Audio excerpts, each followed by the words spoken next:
โอ้อ่านยนต์ทะลอกแล้ว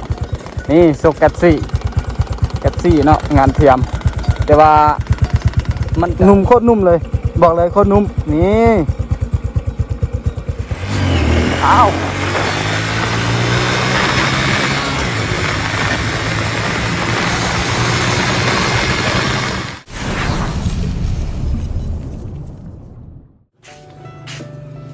ไปขี่รถเล่นกันวัยรุ่นขี่รถเล่นยำแรง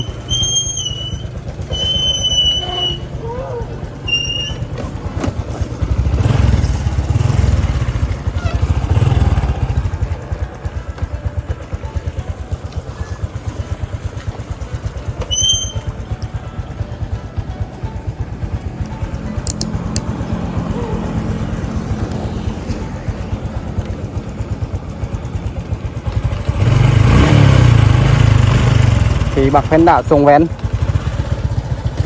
ลองทรงหลังจากเขาจัดทรงแว้นบุค่อยได้ขี่เนาะบ่ได้ขี่เลยนะ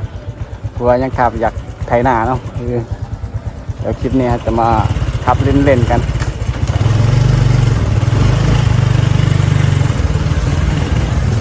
จอดนานน้ำมันก็บุค่อยลงเลยโอ้น้ำมันสิฮอดหรือว่าน้ำมัน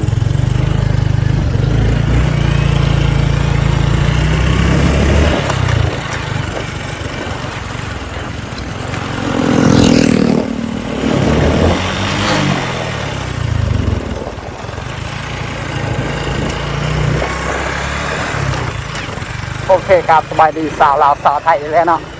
ยินดีต้อนรับเข้าสู่2คุณแนลเช่นเก่าเช่นเคยห่างหายกันตนเนาะนานๆทีได้เฮ็ดคลิปว่าช่วงนี้ก็โอ้โหบอกเลยงานเต็มหัวเลยงานที่เฮ็ดคลิปแบบค่อยๆทยอยเฮ็ดเนาะอาจจะบ่ได้เฮ็ดคลิปตลอดเนาะแต่ว่าสิเฮ็ดคลิปเรื่องรถเนาะตอนนี้กำลังปั่นอยู่เฮ็ดทรงแว้นเนาะตอนนี้แกยังขาดอยู่ยังขาดหลายอย่างเนาะยังขาดหลายอย่าง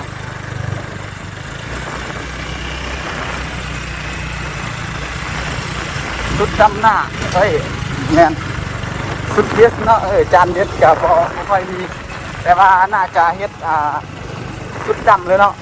สุดหน้าเนี่ยน่าจะเฮ็ดสุดดำเลยเนาะเพราะว่าค่อนข้างมีอยู่ดอกเนาะมีอยู่ดอกจานยึดดุ่มจานยึดแต่ว่าบ่ค่อยมีเวลาถ้ามีเวลากับสิเปลี่ยนเนาะนั่นแหละสิเปลี่ยนแบบส่งแวนเต็มระบบเลยเนาะนั่นแหละแต่ตอนนี้เบรกลังบ่มีเนาะเดี๋ยวพามาใส่เสียดายเนาะจัดส่งแวนแต่ใส่อันยนต์โอ้โหเกินไป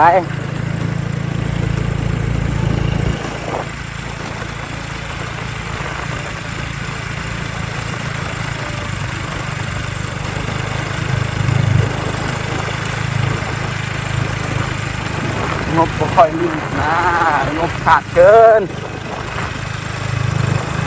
ใจอยากแต่งรถแต่ว่างบโคตรขาดเลยหาเงินบ่ขึ้นเลยหาเงินบ่ขึ้นเลยเฮ็ดคลิปบ่ปังเนาะเฮ็ดคลิปบ่ปังยอดวิวบ่ขึ้นอย่างใดก็ฝากไปรุ่นสปอร์ตดูคลิปแบบให้จบเนาะแล้วไอ้คุณจะได้จัดสิ่งใหม่ๆให้น้องๆได้เบิ่งอันนี้ไม่แต่ของเก่าเลยแต่อย่าเฝ้าเบื่อกันเด้ออย่าเฝ้าเบื่อกันเนาะ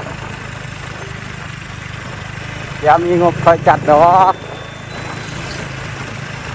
ตอนนี้ยังมีหลายเรื่องอยู่เฮ้ยวัยรุ่น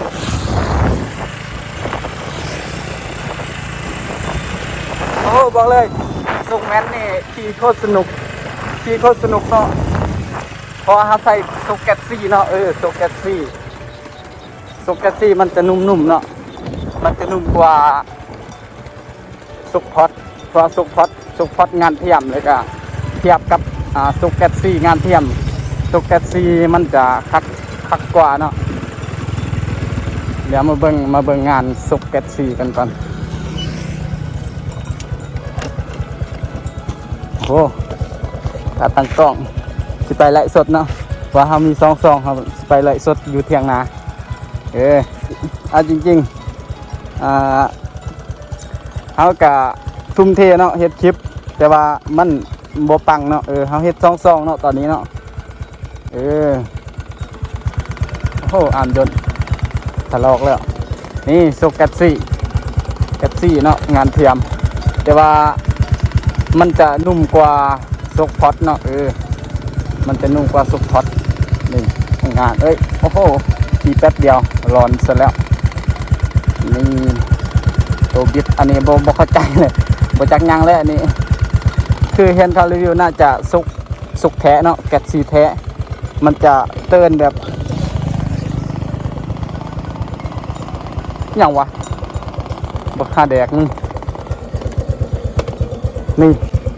นุ่มโคตรนุ่มเลยบอกเลยโคตรนุ่มนี่โคตรนุ่มเฮ้ยจบพอว่ะไม่กลัวเว้ยนี่โคตรนุ่มเนาะ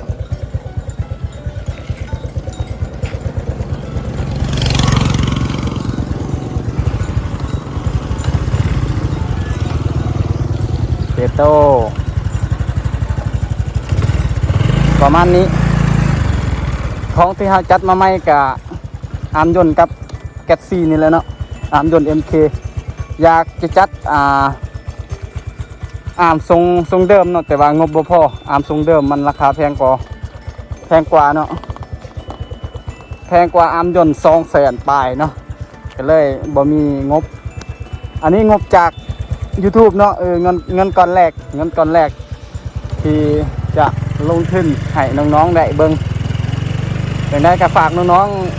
ๆเป็นกำลังใจเนาะเบิ่งคลิปให้จบอย่าลืม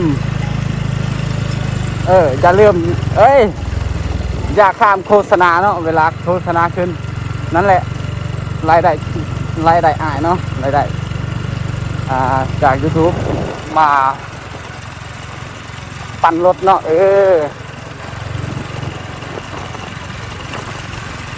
หาเงินจากนอกกะบ่มีทางหาแล้วเพราะว่าเฮากับงานยุ่งเนาะใส่จะเฮ็ดส่วนมันอะไรก็เฮ็ดนาเฮ็ดไร่เนาะอ้ายบ่มีเวลาเลยไปรุ่นเฮ็ดคลิปกะโดนๆเทื่อจังได๋กะอย่าลืมอย่าอย่างเนาะบัดนี้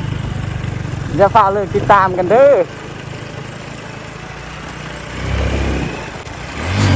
อ้าว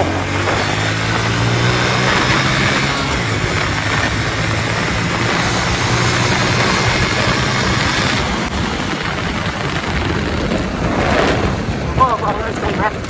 มีโคตรดี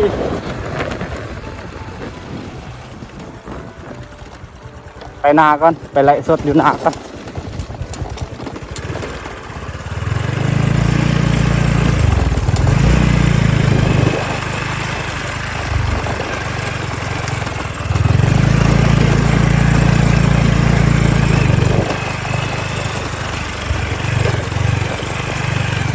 นี่ทางก็นาบอกเลยส่งแว้นเขาโคตรเบื่อเลยโอ้โหไปไล่จับชั่วโมงหนึ่ง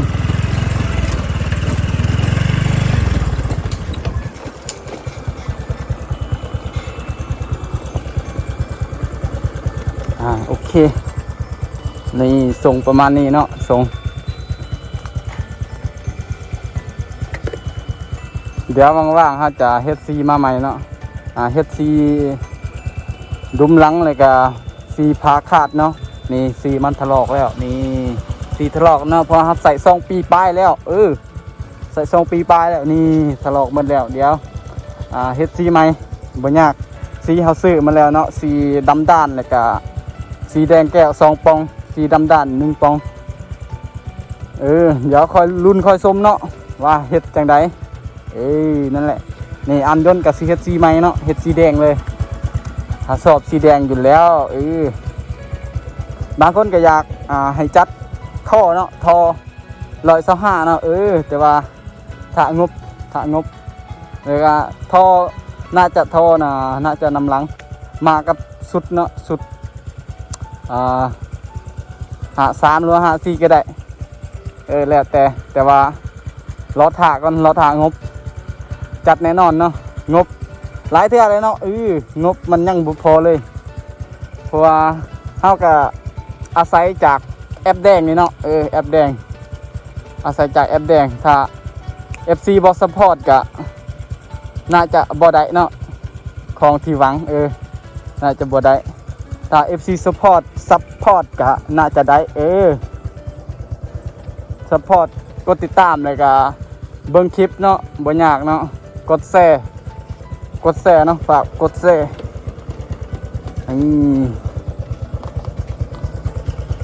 อนาคตจะปั้นหาง M เนาะหาง M หาง M เดี๋ยวจะเฮ็ดทรงจังไดตอนนี้กำลังคิดอยู่จังไดก็ฝากให้ทุกคนติดตามเนาะนี่สำหรับคลิปนี้ก็สิประมาณนี้เลยเนาะเดี๋ยวมาใส่สุดสีเนาะคลิปหน้าจะมาใส่สุดสีทรงแบบนี้มันห่างเกินแล้วสุดสีเลยก็สิหากล้องเลดไหมกล้องเลดทอนำประปามันเสียเลยเนาะบักเป็ดมันเห็ดเสียเนาะจากจังใดดอกกล้องเลดนั่นก็มีคนอยากได้งงโอเคไปเถียงนากันนี่มื้อนี้ก็ไถนาว่าบ่ค่อยมีเวลาเลยเนาะช่วงนี้เนาะ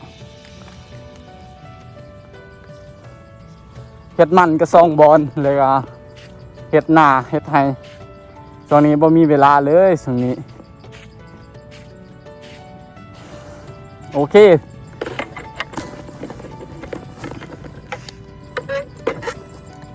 ประมาณนี้เลยเนาะคลิปนี้ก็มาขัดบักแพนด้าลินเนาะหลังจากเฮ็ดทรงแว่นเนาะ